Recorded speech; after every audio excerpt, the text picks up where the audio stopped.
idea that China is going to end up like a Western-style society is a nonsense. China will remain China.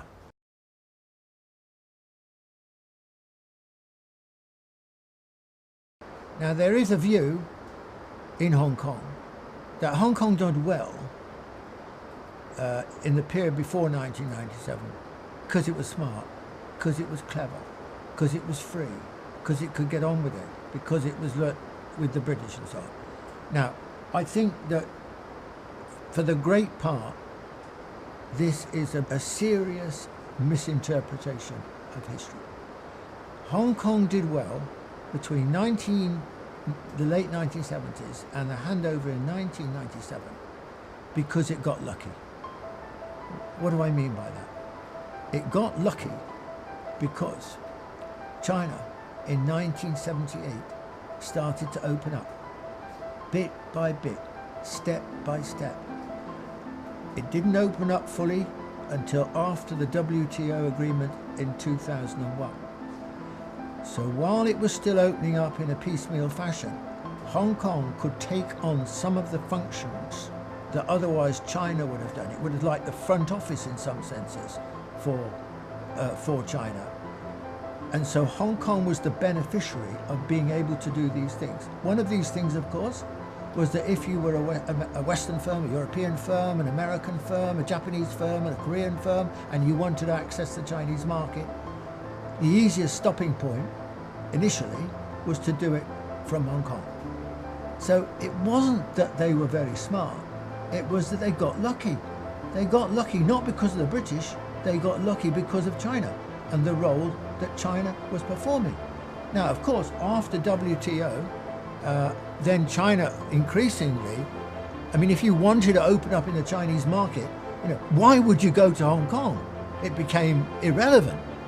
If you want to open up in the Chinese market, go to Shanghai, or go to Beijing, or go to Guangzhou, or go to Shenzhen, wherever you wanted to go. But you wouldn't, by and large, choose to stay in Hong Kong. So the raison d'etre, the cause of Hong Kong's relative success in that period, disappeared.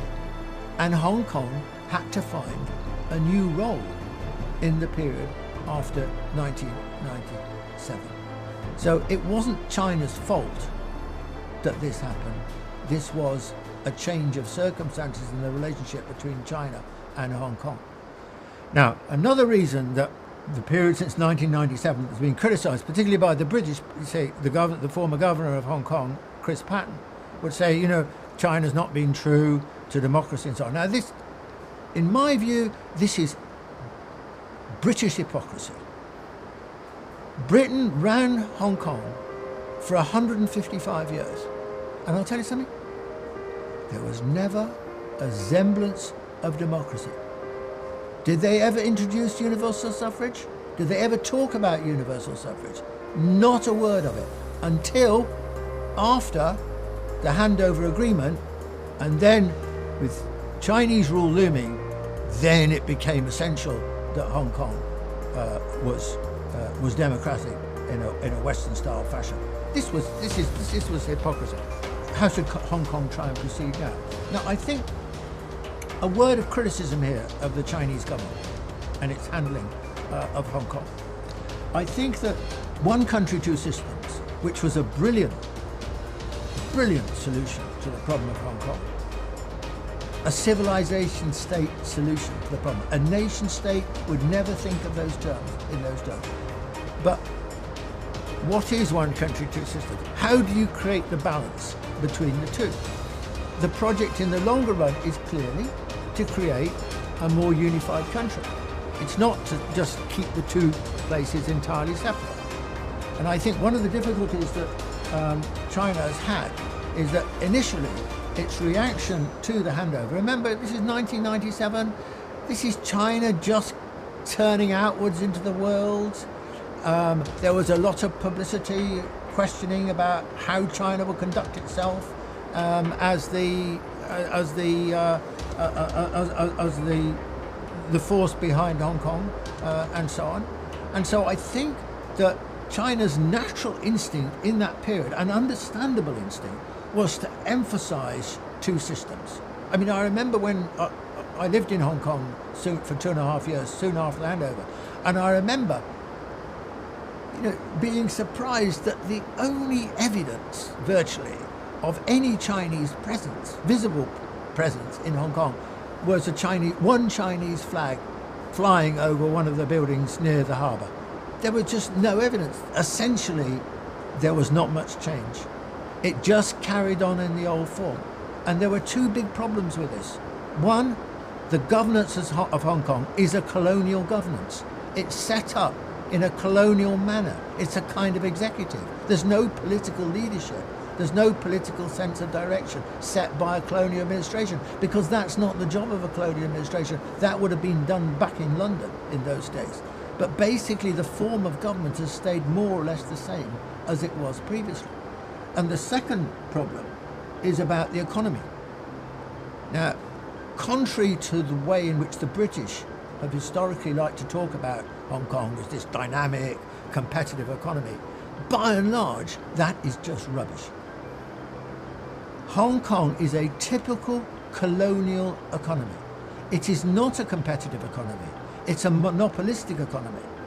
It basically preferred or empowered the tycoons to run Hong Kong, to divide up the spoils between themselves, above all in the field of property where most of the money was made. So this is an oligopolistic and monopolistic economy. That had to be changed. That has to be changed. But unfortunately, not nearly enough change has taken place. So my criticism of the Chinese government, it needs to break the situation in Hong Kong, to allow Hong Kong to go forward. It needs to change those two situations, to have a different sort of administration and to have a different kind of economy, which is more open.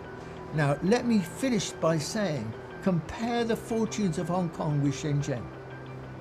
Deng Xiao Peng deliberately suggested the idea of Shenzhen just over the border, a little fishing port, so it was close to Hong Kong and could model itself and learn some of Hong Kong's lessons.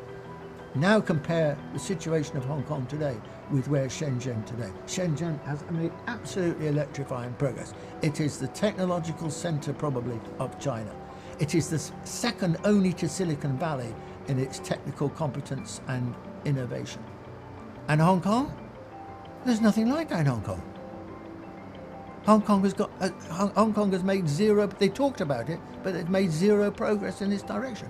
I think that the Hong Kong people should press the Chinese government for more rapid integration in China's own plans. So that Hong Kong, rather than just thinking of itself as apart from China, it needs to think of itself more in terms of being part of China. The mentality of the people is, we're different, we're not Chinese. Well, of course, for 155 years, they never learned anything about China. They speak Cantonese, sure, but they didn't know anything really about China. They were ignorant about the North. Their lines of vision were all westwards to Britain or the West or the United States later or Canada, etc., and never north to China.